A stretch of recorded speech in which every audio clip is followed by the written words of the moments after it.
భారతీయ విద్యార్థి పరిషత్ తెలంగాణ రాష్ట్ర శాఖ పిలుపు మేరకు ఈరోజు భువనగిరి శాఖ ఆధ్వర్యంలో స్థానిక ప్రిన్స్ కార్నర్ వద్ద రాస్తా రోకో నిర్వహించడం జరిగింది. ఈ సందర్భంగా ఏబీవీపీ జిల్లా కన్వీనర్ జూపల్లి దీపిక మాట్లాడుతూ కాంగ్రెస్ ప్రభుత్వం ఏర్పడి సంవత్సరాల కాలం గడుస్తున్న గురుకుల వసతి గృహాలలో 38 సార్లు ఫుడ్ పాయిజన్ బారిన పడి వేలాది మంది విద్యార్థులు తీవ్ర అవస్థకు గురయ్యారని, తదితర కారణాలతో దాదాపు 53 మంది విద్యార్థులు ప్రాణాలు కోల్పోయి సరస్వతి నిలయాలు, శ్మశాన వాటికల్లా దర్శనమిస్తుంటే కనీస బాధ్యత లేని రేవంత్ సర్కార్ నిమ్మకు నీరెత్తినట్టు ప్రవర్తించడానికి ఏబీవీపీ తీవ్రంగా ఖండిస్తుందని తెలిపారు.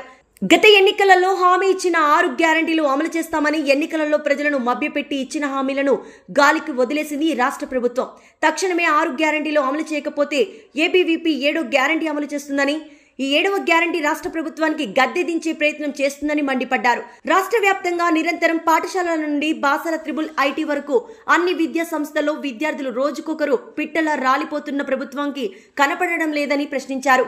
వెంటనే రాష్ట్ర ప్రభుత్వం మొండి వైఖరిని వీడి చనిపోయిన విద్యార్థి కుటుంబాలకు న్యాయం చేయాలని, అదేవిధంగా గురుకులాలకు పటిష్టం చేసి నాణ్యమైన విద్య, భోజనం ఏర్పాటు చేయాలని డిమాండ్ చేశారు.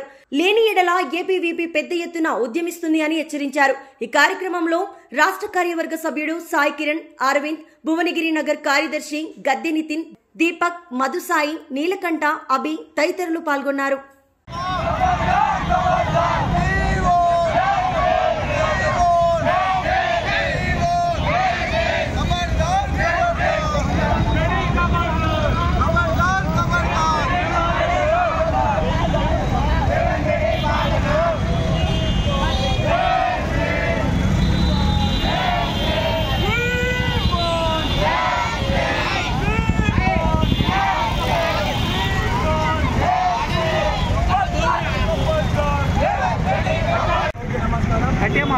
ఏబీవీపీ భువనగిరి శాఖ ఆధ్వర్యంలో జరిగింది.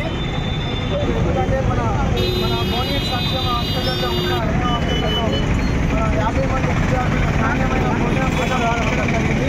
దానిపై మన సిగ్గులేని ప్రభుత్వం, కాంగ్రెస్ ప్రభుత్వం స్పందించడం లేదు. ఇంకా అటువంటి రోజున మన CMR college, BTech college Gangamayya వద్ద మన అమ్మాయిలకు రక్షణ లేకుండా జరుగుతున్నది. దానిపై మన సీఎం రేవంత్ రెడ్డి స్పందించాలని, కాలేజ్ యాజమాన్యం స్పందించాలని